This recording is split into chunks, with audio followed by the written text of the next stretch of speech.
오늘날 현대사회를 말하는 데 있어서 이 인터넷을 빼고는 얘기하기 어려울 것 같아요. 그렇죠? 인터넷이 사실 생긴 거는 그렇게 오래되진 않았는데 오늘날의 삶은 과연 인터넷을 빼고 이렇게 살아갈 수 있나 할 정도로 그렇게 많은 사람들이 사용하고 있고 또 필수적인 것이 되고 있죠. 인터넷은 참 유용한 도구인 것 같아요. 많은 정보, 내가 원하는 정보를 얻을 수 있고 또 짧은 시간에 많은 사람들과 소통하고 교제할 수 있다는 것. 하지만 부작용도 참 많죠. 우선은 오물이 참 많죠. 누가 말대로 인터넷은 하나의 길인데 길에는 오물이 많이 버려지게 되는데 특히 인터넷이라는 길에는 오물이 너무 많아요. 무슨 얘기인지 아시죠? 그 오물 중에 하나가 뭐냐면 악플이 아닐까 하는 생각이 들어요. 뭔지 아시죠? 악성 댓글. 그러니까 그것은 왜 그러냐면 인터넷이라는 익명성이 있죠. 모르잖아요. 서로 얼굴을 대면하고 하는 것이 아니니까 익명성. 그런 것을 이용해서 그런지 모르지만 뭐 나름대로 뭐 비평적인 시각 어쩌고저쩌고 하는데 실제는 어떻습니까? 아주 그냥 인신공격적인 비난, 험담, 욕설을 뭐 마다하지 않습니다. 그래서 이제 그런 악플을 뭐 저희 같은 경우 그렇게 큰 영향을 저희도 영향을 좀 받지만 그런 이제 공인들, 뭐 연예인이나 이런 사람들은 굉장히 영향을 받고 그것 때문에 자살하는 경우도 있잖아요. 뭐 심지어 이제 여학생들 같은 경우는 SNS 때문에 공부를 못할 정도라고 그러잖아요. 뭐 그런 어떤 시각성들이 있는데 어쨌든 이제 이런 모습을 보면서 드는 생각이 뭐냐면 이건 단순히 어떤 현상이 아니라 사람들의 마음 가운데 있는 병이다라는 생각이 들어요. 그러니까 마음의 병이죠. 영혼의 병이죠. 아무나 그러는 건 아니잖아요. 그렇게 이제 인신공격성 비난과 욕설을 서슴지 않고 하는 그런 사람들, 남의 일이니까 함부로 말하는 사람들은 그것은 그 마음에 심각한 병이 들어있다는 증거고요. 특별히 이 젊은 세대들 가운데 그 병이 참 깊다라는 생각이 듭니다. 근데 이것이 비단 인터넷뿐만 아니라 세상뿐만 아니라 신앙 공동체, 이 교회라고 하는 신앙 공동체 안에도 좀 있는 것 같기도 하고요. 그리고 이제 교인들의 가정, 또 인간관계 이런 데서도 이런 모습들이 나타나는 것은 아닌가 그런 생각이 들 때가 있어요. 그러니까 부정적이고 공격적이고 무책임한 그런 비난의 말이 오가고 인신공격적인 그런 비난과 험담이 오갑니다. 그래서 관계가 깨지고 상처를 받고 심지어는 공동체가 깨지는 그런 경우도 나타나고 있단 말이죠. 실제로 제가 그런 경우를 겪어봤었는데 이스라엘에서 가서 이제 첫 해였는데 우리 막내를 낳고 나서 얼마 후에요. 어느 한 사람이 중간에 말을 잘못 듣고 그러니까 오해를 한 거예요. 전체를 모르고 그 말을 전달을 하면서 우리 부부와 좋은 관계에 있었던 다른 부부와의 관계를 이간질시켜 놨어요. 피차 몰랐던 거예요. 왜 그런지. 근데 나중에 알고 보니까 그 사람이 말을 함부로 옮겨 놓은 거예요. 그래서 꽤 오랫동안 힘들었던 그런 경험이 있었습니다. 어떻습니까? 여러분들은 그런 경험 없었어요? 그런 이제 피해를 입거나 혹은 내가 그렇게 피해를 준 경우가 있을지도 몰라요. 그런 경우가 없으면 좋겠지만 우리의 현실은 그렇지 못합니다. 그죠? 그게 우리의 연약함이에요, 사실은. 그러니까 부정적이고 공격적이고 무책임한 이런 비난이 참 수도 없이 우리 하루하루 살면서 어떠세요? 여러분 주변의 관계에서 얼마나 이런 일들이 많은지 몰라요. 그리고 그런데 이런 인신공격적인 비난과 험담을 즐기는 그 고약함이 사실 우리 안에 있어요. 뒷담화라고 그러죠, 보통. 그죠? 그걸 즐기는 고약함이 우리 가운데 있어요. 근데 이것이 이제 그저 말로 끝나면 괜찮은데 어떻습니까? 이것 때문에 사람들이 상처를 받는단 말이에요. 그리고 관계가 금이 가고 그리고 이제 교회라고 한다면 이게 공동체성이 깨져버리는 그런 이제 파괴적인 결과를 갖게 됩니다. 그래서 문제라는 거죠. 그렇기 때문에 오늘 이 말씀은요, 그에 대한 말이에요. 말에 대한 거예요. 공격적인, 비난적인 그런 말에 대한 건데 이 예수님의 말씀을 통해서 우리 자신을 좀 돌아봤으면 좋겠습니다. 돌아보면서 우리가 이제 이러진 않은지 만약에 그렇다고 한다면 돌이키고 또 그렇지 않더라도 앞으로 우리가 정말 주님의 말씀처럼 정말 우리의 말을 통해서 우리의 행위를 통해서 사람들을 위로하고 세워주고 공동체를 세워나갈 수 있는 그런 우리가 될 수 있기를 축원합니다. 주님께서 주신 첫 번째 처방이 뭐냐면 바로 이거예요. 나는 의로운 재판관이 아니라는 것을 기억하라는 거예요. 자, 37절에 보면 이렇게 말씀하셨죠. 비판하지 말라. 그리하면 너희가 비판받지 않을 것이요. 정죄하지 말라. 그리하면 너희가 정죄를 받지 않을 것이요. 용서하라. 그리하면 너희가 용서를 받을 것이요. 자, 비판과 관련해서 보면 어떻습니까? 언뜻 보면 어때요? 아예 비판하지 말라 이 뜻으로 보이죠. 그런데 우리가 살아가면서 정말 비판하지 않을 수 있을까요? 없어요. 불가능해요. 그리고 실제로 이 비판이라는 것이 긍정적인 부분도 있어요. 그렇죠? 건설적인 비판이 있잖아요.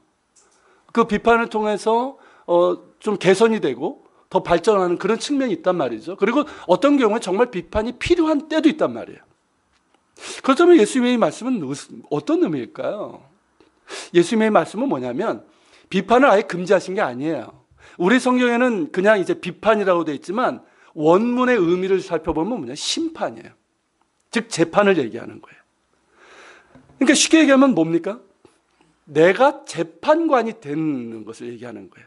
내가 재판관이 돼서 너는 유죄, 너는 그래서 안 돼, 너는 유죄 이런 식으로 문제인지 아시죠? 그런 식으로 하는 그런 이제 비판을 얘기를 하는 거예요. 자, 내가 재판관이라는 말은 어떤 게 깔려 있습니까? 어떤 생각이? 나는 옳고, 그렇죠? 나는 의롭고, 그리고 너는 틀리고, 내가 너보다 낫다. 이런 이제 생각이 깔려 있는 거예요. 그런 생각을 가지면 내가 의로운 재판관이 됩니다. 그러면서 사람들은 마구 판단하고 정죄하고 저주하고 공격하는 그런 행위를 말씀하시는 거예요. 그런 짓 하지 말라는 거예요. 그런 짓 하지 말라. 여러분, 나는 재판관도 아니고요. 더더욱 의로운 재판관은 아닙니다. 맞죠? 여러분, 의로운 재판관은 누구십니까? 하나님밖에 없잖아요. 우리 한 사람 한 사람을 정말 심판하실 수 있는 의로운 재판관은 오직 하나님밖에 없습니다. 그리고 이것은요, 1차적으로 세상에서가 아니라 우리 신앙 공동체에 우선적으로 말씀하시는 거예요. 그러니까 우리가 이 신앙 공동체에서 인간관계를 맺지 않습니까? 공동체니까 이 내에서 나 자신이 의로운 재판관 노릇을 하지 말라는 말씀이에요. 신앙 공동체는 어떤 공동체입니까, 여러분? 믿음으로 의롭다함을 받은 죄인들의 공동체예요. 아십니까? 사실 우리들은 의인이 아니에요. 그냥 우리가 예수 그리스도를 믿음으로 하나님께 의롭다 인정을 받은 것뿐이지 우리 자신은 어떻습니까? 죄인이에요. 그러니까 용서받은 죄인이에요. 여전히 죄성이 있고 연약하고 욕심이 많고 여전히 상처가 있고 그런 게 우리란 말이에요. 자, 그런 우리가 마치 죄인을 심판하는 의로운 재판관이 된다고 한다면 어떨 것 같습니까? 그런 공동체는 어떨 것 같아요? 그런 교회는 어떨 것 같습니까?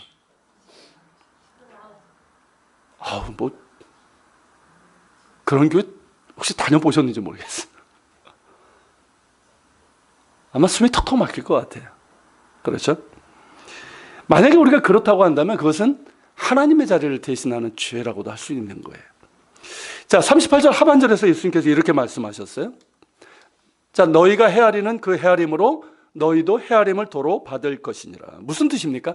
내가 형제자매를 마구 비난하고 심판하고 정죄하고 헤아린 그대로 하나님께서 나를 그렇게 심판하시고 헤아리실 것이란 얘기예요. 내가 마치 의로운 재판장인 것처럼 그렇게 함부로 형제자매를 심판하고 정죄하고 상처 주고 험담하고 공격한 것들을 하나님께서 결코 가볍게 다루지 않으신다는 말씀이에요. 그렇지 않겠습니까, 여러분? 우리가 어떤 존재입니까, 여러분? 예수님께서 이제 다른 곳에서 말씀하셨지만 우린 1만 달란트 빚을 진 사람들이에요. 1만 달란트가 얼마인지 아세요? 오늘날 가격으로 하면, 오늘날 가치로 하면 30조 원이에요. 몇 억이 아니고요. 30조 원이에요. 이걸 만약에 하루 품삯으로 계산을 하면 16만 4,383년이에요. 그렇게 일해야지만 갚을 수 있는 어마어마한 양이에요. 이게 뭘 얘기하는 겁니까, 여러분? 우리가 하나님께 대해서 지고 있는 죄의 무게가 그렇다는 거예요. 이 빚과 죄는 같은 뜻이에요. 그러니까 우리가 하나님께 대해서 지고 있는 이 죄의 무게는 어때요? 이 죄의 빚은 도저히 갚을 수가 없는 거예요. 그런데 하나님께서 어떻게 하셨습니까? 예수 그리스도를 우리에게 주시고 예수 그리스도를 믿음으로 우리가 그분을 믿는 그 하나만으로 어떻게 하셨어요? 그 어마어마한 갚을 수 없는 그 죄의 빚을 탕감해 주셨단 말이에요. 그게 우리예요. 그런 우리가 자, 형제 자매들에게 쉽게 얘기하면 나에게 100데나리온 빚진 자죠. 자, 그에게 마치 의로운 재판장이 된 것처럼 심판하고 정죄하고 공격하고 상처를 준다면 그것을 어찌 하나님께서 기뻐하시겠습니까? 그렇죠? 결코 가볍게 다루지 않으실 것이고 그 책임을 물으신다는 말씀이에요. 여러분 기억하십시오. 나는 의로운 재판장이 아닙니다. 다른 형제자매들을 함부로 판단하고 무책임하고 공격적으로 그런 자세로 심판하고 정죄하지 마십시오. 나는 어떤 사람이다? 1만 달란트의 빚진 자일 뿐이지 결코 의로운 재판장은 아닙니다. 이걸 기억하라는 거예요. 자, 그리고 두 번째는 뭐냐 하면 이 말씀이에요. 자신을 돌아보는 겸손, 그리고 자신이 다 모른다는 이 무지의 겸손이 우리에게 필요하다는 거예요. 여러분 39절에 보면 뭐라고 말씀하십니까? 또 비유로 말씀하시되 맹인이 맹인을 인도할 수 있느냐? 둘이 다 구덩이에 빠지지 아니하겠느냐? 자, 41절은 뭐라고 말씀하고 있어요? 어찌하여 형제의 눈 속에 있는 티는 보고 내 눈 속에 있는 들보는 깨닫지 못하느냐? 비유죠.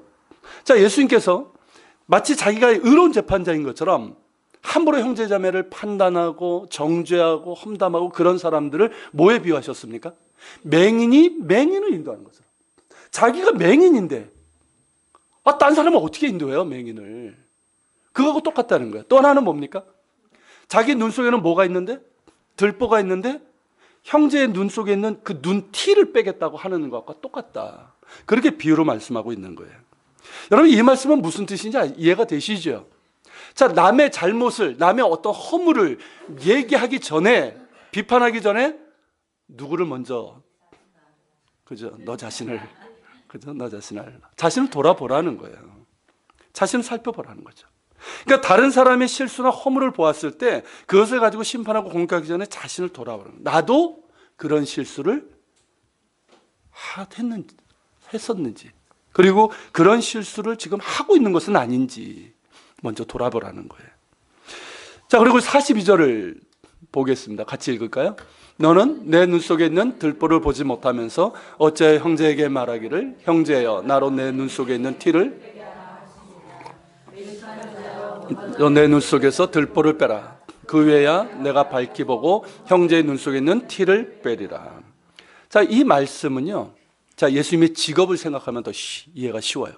자, 예수님의 직업이 뭐였죠? 목수였죠. 자, 목수가 나무를 가지고 일을 할 때 뭐 이게 날리는 게 있죠. 뭐라고 그러죠? 그 톱밥 이런 게 있잖아요. 그런 것들이 이제 눈에 들어간 걸로 생각할 수 있어요. 자, 두 사람이 이제 일을 하다가 목수 둘이 일을 하다가 한 사람 눈에 이 톱밥이 들어갔어요. 그럼 빼야 될 거 아니에요.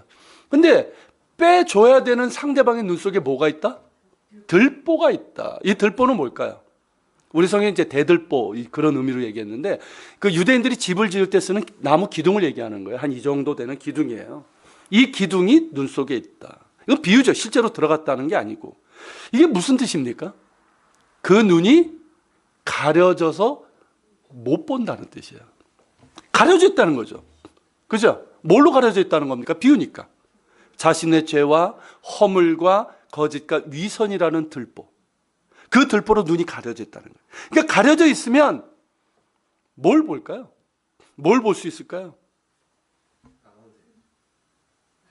여러분 그거 아세요? 내 눈이 가려져 있으면요 잘 못 보잖아요. 그러면은 보이는 게 있어요. 이상하게. 그러니까 상대방에 대해서 내가 잘 모르잖아요. 상대방에 대해서 내가 잘 모르면, 잘 보지 못하면 보이는 게 있어요. 뭘까요? 사소한 것. 이런 것들이 보입니다.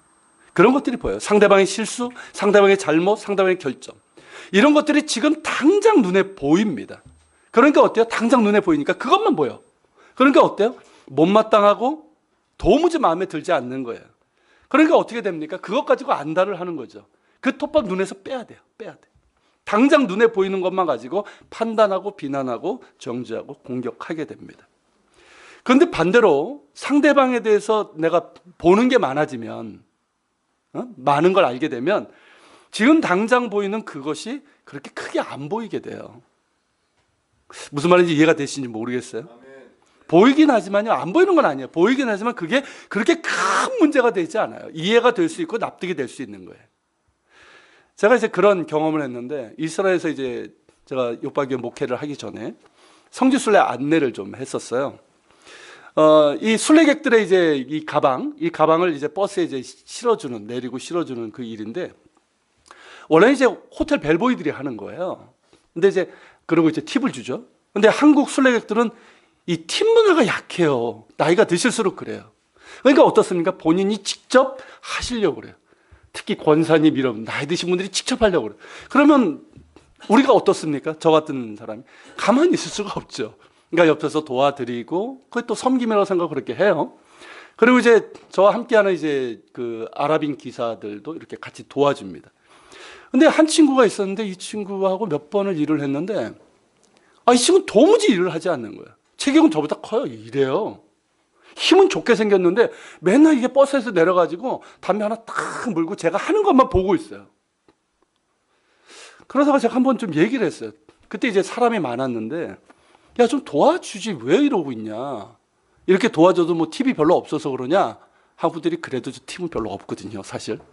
그래서 물었더니 이 친구가 기분 나쁘다는 듯이 버스에 그냥 올라가는 거예요. 제가 먼저 기분이 좀 상했죠. 그리고 이제 그날 저녁에 이제 식사를 같이 하게 됐는데, 저보고 그러는 거예요. 이따가 저녁에 자기 방으로 오래요, 밤에. 분위기가 이상하게 가죠? 자기 방으로 오래요. 그래서 제가 갔어요. 좀 할 말도 있고, 기분도 안 좋고 해서. 그랬더니 이 친구가 다짜고짜 우통을 벗는 거예요. 이게 뭐 하는 거야? 이러고 있는데, 그 친구 몸에 뭐가 있었냐면, 이 가슴에서부터 이 배까지 수술 자국이 있는 거예요. 등 쪽에도 있는 거예요, 허리 쪽에. 제가 아차 싶었어요. 그러니까 저는 겉모습만 봤죠. 겉모습만 보면 저보다 힘이 세거든요. 세게 생겼거든요. 근데 실제는 어떠냐면, 이 수술을 하면서 힘을 쓸 수가 없는 거예요. 그리고 그런 무거운 걸 들면 안 되는 거예요. 그래서 제가 아차 싶어가지고 미안하다고, 내가 몰랐다고, 정말 미안하다고 그렇게 사과를 했는데, 그때 깨달은 게 뭐냐면, 나는 상대방에 대해서 잘 모른다는 거예요. 안다고 생각하는데 잘 모른다는 거예요. 근데 당장 눈에 보이는 것 가지고 나는 판단하고 기분 상해하고 정죄하고 그러면서 소설을 쓰는 경우가 얼마나 많은지요.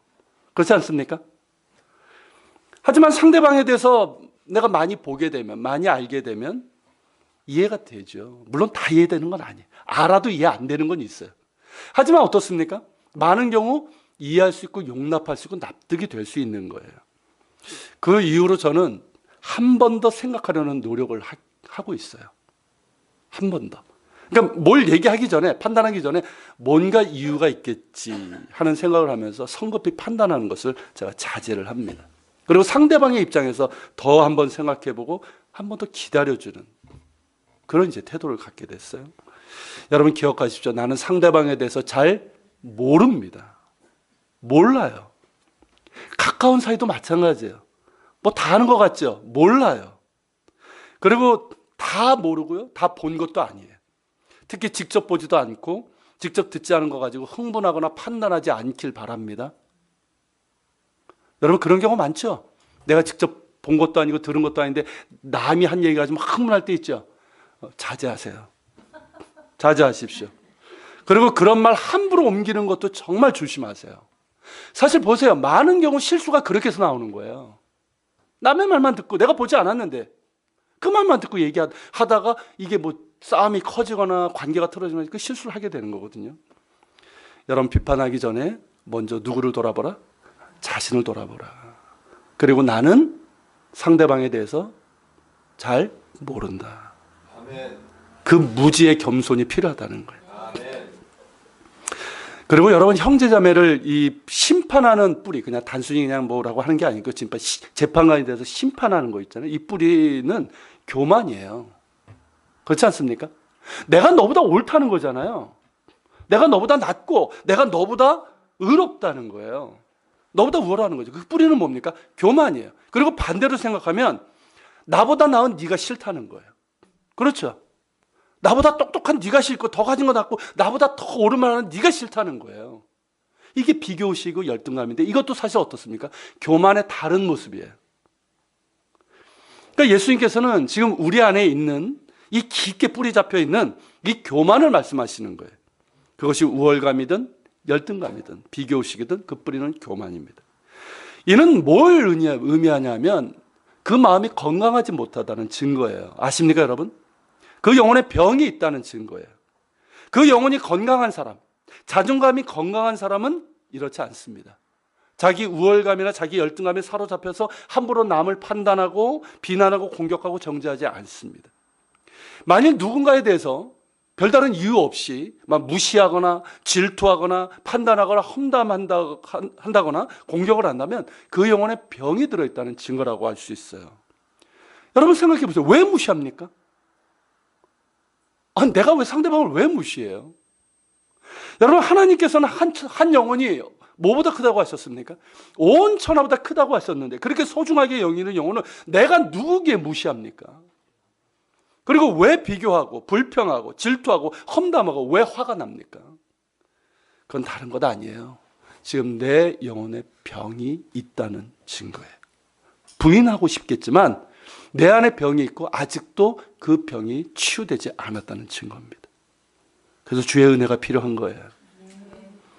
여러분 우리 사회에 이 영혼의 병이 든 사람들이 얼마나 많은지 몰라요. 그러니까 교만하고 함부로 무시하고 갑질하는 것이고 그리고 반대로 어떻습니까? 열등감과 비교의식 때문에 막 그냥 이유 없이 미워하고 공격적이고 욕설을 해대는 거 아닙니까?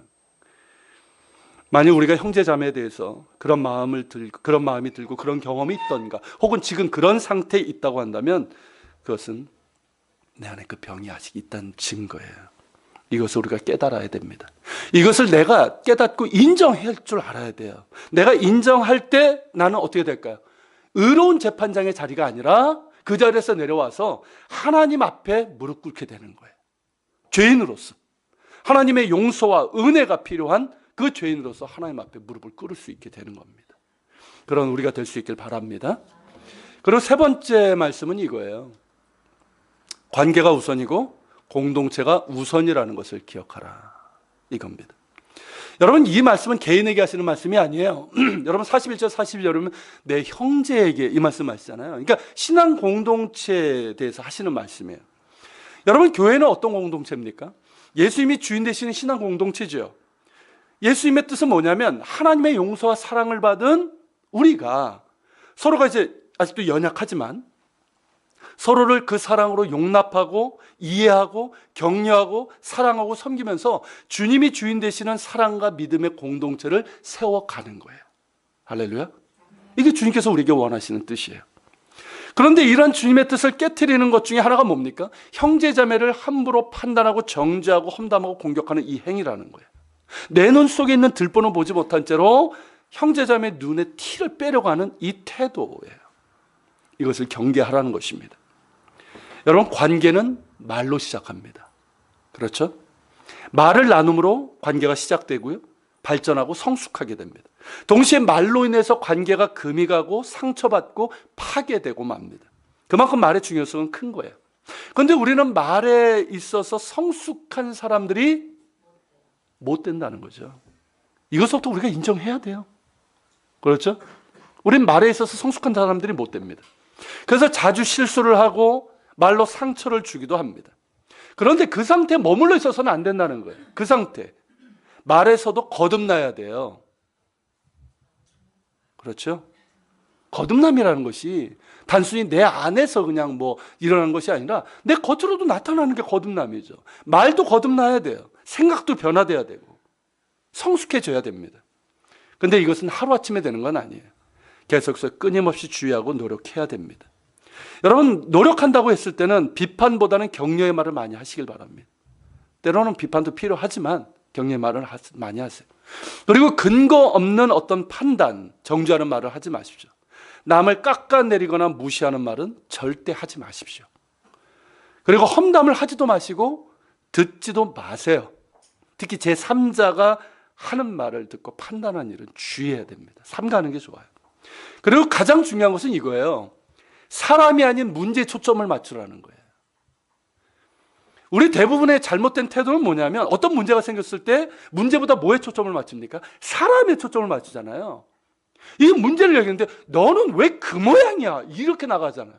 우리 애들한테도 그러잖아요. 사람들도 그렇지 않습니까? 그러니까 어떤 문제보다 자꾸만 사람에게 초점을 맞추고 사람을 공격을 해요. 근데 이걸 고쳐야 돼요. 여러분, 예수님은 어떻게 하시는지 아십니까? 어떤 문제가 있을 때 문제보다 뭐에 초점을 맞추십니까? 초점은 똑같네요. 초점은 똑같네요. 예수님께서는 이 문제와 사람이 있을 때 뭘 다루실까요? 문제를 다루세요. 사람을 공격하지 않고 문제를 다루신단 말이에요. 자, 죄인이 왔어요. 죄인이 왔으면 자기가 의로운 재판장이 된 사람은 누구를 공격할까? 사람을 공격해. 이 더러운 죄인이 어디서 여기 왔냐고. 근데 예수님은 어떻습니까? 긍휼히 여기시잖아요. 나도 너를 정죄하지 않노니 너도 더 이상 죄를 짓지 말라. 이게 예수님의 눈높이고 예수님의 방법이에요. 이걸 우리가 배워야 돼요. 그러니까 어떤 문제가 생겼을 때 문제와 사람을 띄워놓고 볼 필요가 있어요. 이 훈련을 좀 해야 돼요, 우리가. 이게 쉽지 않죠. 쉽지 않은데 이걸 해야 돼요. 만약에 그가 어떤 행동을 했을 때는 이유가 있는 거예요. 그거를 알기까지 좀 시간이 걸리죠. 사람을 가지고 뭐라고 하기는 쉬워요. 근데 해결이 안 돼요, 그거는. 근데 문제를 보고 문제가 왜 그런 문제가 생겼는지를 우리가 알려고 하고 그렇게 접근하면 거기에서부터 문제 해결이 가능해지는 거예요. 여러분, 이걸 우리가 알아야 되고요. 훈련을 해야 됩니다. 여러분, 차이보다 관계가 우선이에요.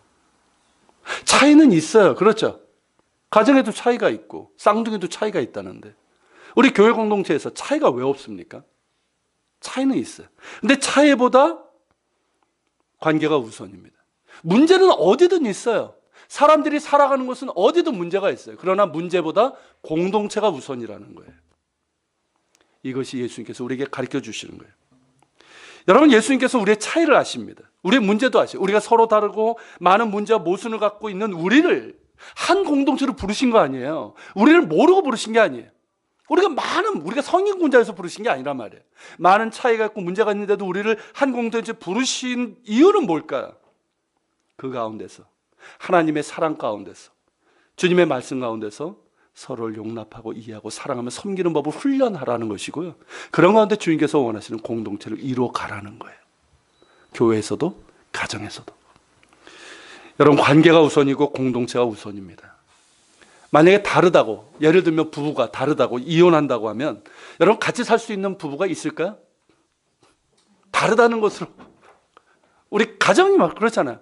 가족이 우린 왜 이렇게 달라? 엄마 아빠는 나하고 너무 달라. 이런 것 때문에 만약에 뭐 이렇게 헤어진다고 하면 남아있을 가정이 있을까요? 없어요. 없어요. 여러분, 그건 해결책이 되지 않아요. 힘들어도 차이를 인정하고 관계를 우선시해야 됩니다. 문제가 있고 갈등이 있지만 공동체를 우선시해야 돼요. 거기서 해결책이 나오는 겁니다. 여러분, 교회에 대한 것도 마찬가지예요. 교회에 대한 무책임한 비판은 삼가야 됩니다. 교회 역시 문제가 있죠. 완벽한 공동체는 없습니다. 그런 얘기가 있잖아요. 어떤 사람이 교회들이 그러니까 세상에서 가장 완벽한 교회를 찾아다녔어요. 그러다가 한 현인을 만나가지고 내가 완벽한 교회를 찾고 있는데 그런 교회가 어디 있습니까? 근데 현인이 뭐라고 그랬냐면 나 잘 모르는데 만약에 당신이 그 완벽한 교회를 찾게 되면 당신은 절대 그 교회에 들어가지 마시오. 당신이 들어가는 순간 그 교회는 완벽해지지 못할 것이기 때문에. 이런 얘기가 있잖아요. 그러니까 완벽한 교회는 없어요. 왜냐하면 나 자신이 완벽한 존재가 아니기 때문입니다. 그렇기 때문에 우리가 무책임한 비난이 아니라 우리가 무엇이 옳고 그른지를 분별하고 무엇이 문제인지를 분별할 줄 알아야 돼요. 때론 비판도 필요하지만 무책임한 비판은 삼가야 됩니다. 마치 그 교회 교인이 아닌 것처럼 말해서는 안 돼요. 가끔 그런 분들이 있더라고요. 이게 보면 분명히 중직자인데 그 교회 분이 아닌 것처럼 얘기하는 분들이 있어요. 정말 그 교회가 내 교회고 내가 섬기는 교회라고 생각하면 어떨까요? 문제가 있을 때 그 문제를 가지고 무책임한 비판이 아니라 아파하면서 주님 앞에 가지고 나가 기도하고 그리고 함께 기도하면서 그 문제를 해결하려고 하는 거 이것 아니겠습니까? 그런 모습으로 돼야 돼요. 지금 한국 교회를 봐도 그렇습니다. 제가 요즘 뉴스 보는 게 좀 때론 겁이 나요, 요즘은. 뭐 여러분들에게 굳이 얘기는 안 하겠지만 최근에 또 뭐 정말 화가 나고 부끄러운 주님께 죄스러운 일이 있었는데 그로 인해서 저도 화가 나지만 그들을 비난하고 욕하기 전에 제 마음이 참 아파요. 너무 마음이 아파서 주님께 엎드리게 되는데요. 제가 이스라엘에 있을 때 아시는 분들은 기억을 하겠지만 3.1교회라고 하는 교회 사건이 있었어요. 그러니까 전통적인 그런 교회에 들어가서 청년 부흥을 일궈내서 주목을 받았고 반면에 남의 말을 도무지 듣지 않는 외골수여서 굉장히 염려를 했던 사람이었어요. 근데 결국 일이 터졌죠. 근데 그 기사를 접하면서 저는 그 자리에서 그냥 주저앉고 말았어요. 화가 나서 욕이 나온 것이 아니라 너무 가슴이 아파서 주저앉고 말았습니다. 그 파장이 어떨 줄 알았거든요. 그리고 그렇게 해서 시험에 들고 교회를 떠날, 신앙을 떠날 사람이 얼마나 많을까 해서 그것이 마음이 아파서 그랬고요. 그리고 주님의 몸된 교회가 너무 큰 상처를 입어 가슴이 아팠습니다. 그때 주님께서 저에게 하신 말씀이 있어요. 거의 제 음성처럼 정말 제 귀에 들렸던 말씀이었는데 그게 뭐냐면 내 교회를 사랑해다오. 이 말씀이었어요. 내 교회를 사랑해다오. 너무 또렷했고요. 그래서 정말 더 가슴이 아팠고 거의 1시간 이상을 울면서 그렇게 기도했던 것 같습니다. 저는 지금 한국교회 허물과 이 죄의 소식을 접할 때마다 화가 나지만 그보다 먼저 내 교회를 사랑해다오 하는 주님의 음성이 생각나서 가슴이 아파고요. 그래서 죄인의 심정으로 회개하며 주님의 긍휼을 구하며 기도하고 있습니다. 이것은 저의 개인적인 경험이지만 한국교회 허물과 죄의 소식을 접하는 우리 모두가 가져야 될 마음이고 또 주님께서 주시는 말씀이라고 생각을 합니다. 내 교회를 사랑해다오. 이것 아닐까요? 이것이 오늘 우리에게 주시는 주님의 말씀일 것입니다. 그렇습니다, 여러분. 지금 한국교회에 필요한 사람들은 주님의 몸된 교회를 사랑하기 때문에 정말 가슴 아파하고 함께 회개하며 주님의 긍휼을 구하는 사람이에요. 그러면서 정말 오직 주님만이 주인 되시고 주님의 뜻이 이루어지고 주님만 영광 받으시는 그런 교회를 세우고자 헌신하는 사람들이에요. 이런 사람들이 지금 필요합니다. 저와 여러분들이 그런 사람들이 될 수 있기를 소망합니다. 우리 예한교회는 뭐 그런 문제는 없어요. 하지만 우리 역시 허물과 죄가 많은 사람들이기 때문에 연약한 우리가 모인 이 공동체 어떨까요? 늘 문제가 있어 왔어요. 없었던 건 아니에요. 그죠? 그렇지만 그때마다 우리는 잘 대처를 해왔어요. 다른 교회라면 말이 많아질 때 입을 다물었고 오해 소지가 있음에도 불구하고 하나 되어 오해가 아니라 더욱더 서로를 이해하고 소중하게 여길 수 있는 그런 성숙함이 우리에게 있었어요. 앞으로도 그러길 바라고 주님 말씀대로 더욱 성숙한 모습으로 서로를 대하고 용납하고 이해하고 용서하고 사랑하는 우리 공동체가 되기를 소망합니다. 마지막으로요, 가장 중요하고 근본적인 처방전은 뭐냐면 이거예요. 하나님의 은혜예요. 제가 지금까지 이제 본문을 토대로 주님께서 우리에게 주신 처방전 3가지를 말씀드렸지만 우리가 노력해야 돼요, 정말. 그죠? 기억해야 되고 이건 노력해야 됩니다. 근데 우리의 어떤 노력 가지고 이게 될까요? 쉽지 않아요. 경험적으로 아시잖아요. 우리가 이제 말씀 듣고 예배 드릴 때는 막 기도하고 그래서 될 것 같지만 당장 돌아서 집에 가고 이렇게 하고 사람을 만나면 어떻게 됩니까? 주님 뜻대로 살기로 했나다가 내 뜻대로 살기로 했네 이렇게 돼버리잖아요. 그게 우리의 현실이에요. 그렇기 때문에 우리가 정말 필요한 건 뭐냐면 하나님의 은혜예요. 날마다 하나님의 은혜 가운데 있어야 돼요. 하나님의 은혜가 나를 덮어야 돼요. 내 연약함을 덮고 내 입술을 주장하시고 내 어떤 행동 그런 것들 내 눈까지도 다 그렇게 주장하시고 덮으셔야 돼요. 그걸 뭐냐면 은혜 수면 아래 내가 있어야 된다는 거예요. 여러분 그것이 바로 예수님께서 하신 근본적인 처방전이에요. 바로 43절서부터 45절 말씀 아닙니까? 무슨 말씀이에요? 나무를 얘기하셨어요. 못된 열매 맺는 좋은 열매 같고 좋은 열매 맺는 못된 나무가 없다. 맞죠? 열매를 보면 그 나무를 아는 거예요. 그 나무가 어떤 나무에서 그 열매를 맺는 거예요. 이 말은 뭐냐면 45절에서 뭐라고 합니까? 선한 사람은 마음에 쌓은 선에서 선을 내고 무슨 뜻이에요? 우리 안에 선을 쌓아야 된다는 거예요. 이 선은 뭐냐면 어떤 세상에서 말하는 선을 얘기하는 게 아니에요. 어떤 불교에서 얘기하는 수양을 얘기하는 게 아니에요. 뭘 얘기하는 겁니까? 하나님의 은혜가 채워줘야 되는 거예요. 우리가 주님의 용서를 받아야 돼요. 그렇죠? 먼저 내가 용서를 받아야 돼요. 내 상처가 치유받아야 돼요. 하나님의 은혜 가운데 내가 있어야 돼요. 날마다 있어야 돼요. 날마다 나도 상처를 받거든요. 나도 상처를 받는 거예요. 나도 상처를 받고 나도 남에게 비판을 받고 남에게 나도 정죄를 받는단 말이에요. 주님의 은혜 가운데 내가 있어야 돼요. 그래서 내가 치유받고 건강한 자아가 돼야 돼요. 건강해져야 돼요. 그리고 주님의 은혜 가운데 있을 때, 그리고 주님의 말씀이 나를 주장하시고 내가 예수님을 닮아가고자 하는 그런 노력 가운데서 나의 눈이 바뀌고 입술에 나오는 말이 바뀌고 이 사람들과의 관계가 달라지고 공동체를 대하는 자세가 달라지게 되는 거예요. 그것이 우리에게 필요하다는 것입니다. 제가 이스라엘에 있을 때, 오늘 이스라엘 얘기를 많이 하는데요, 그 얘기만 좀 하고 마칠게요. 제가 이제 어떤 일로 인해서 아내에게 제가 좀 불편한 마음을 가졌어요. 뭔가를 뭐 제가 부탁했는지 저분이 나에게 부탁했는지 모르지만 잊은 거예요. 그래서 제가 좀 마음이 불편해가지고 그냥 나온 말이 뭐냐면, 사모 맞아? 이 말이었어요. 뭐 좋게 얘기했겠어요? 사모 맞아? 이런 말이었어요. 근데 제가 그러고 방에 들어갔는데, 방에 들어가서 턱 앉아 있는데 제 안에서 끊임없이 들리는 소리가 뭐냐면, 너 목사 맞냐? 이 말이었어요. 너 목사 맞냐? 이 말이에요. 왜냐하면 제가 그 전주에 청년들하고 성경 공부를 했었는데, 그때 얘기했던 게 뭐냐면, 아까 그 말씀드렸죠. 예수님께서는 문제와 이 사람을 분리해서 대하시고 그렇게 하셨다는 거죠. 그러니까 사람을 공격하지 마라. 그 얘기를 제가 했고요. 그리고 그날 아침에 제가 묵상했던 말씀이 오늘 본문이었어요. 근데 딱 제가 그렇게 한 거예요. 그러고 나서, 네 목사가 맞냐? 그러고 나니까 아내에게 너무 미안해지고요. 그래서 주님께 죄스러워진 거예요. 그래서 제가 가가지고 아내한테, 미안해. 아내는 잘 모르더라고, 뭔 뜻인지.